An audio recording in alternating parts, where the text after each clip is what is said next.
Hello and welcome to this update video. As you can pretty much tell, I've managed to increase the power output in the lift. As you can hear, I've got motors running. I've replaced the batteries and we need two motors.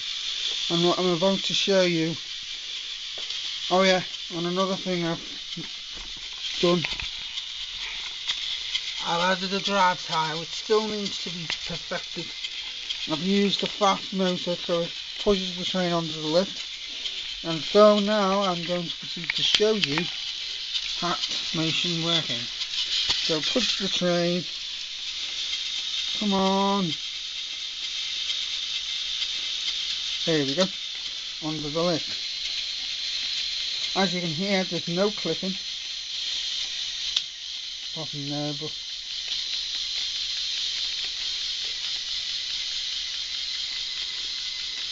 and that is my lift. Let me stop this.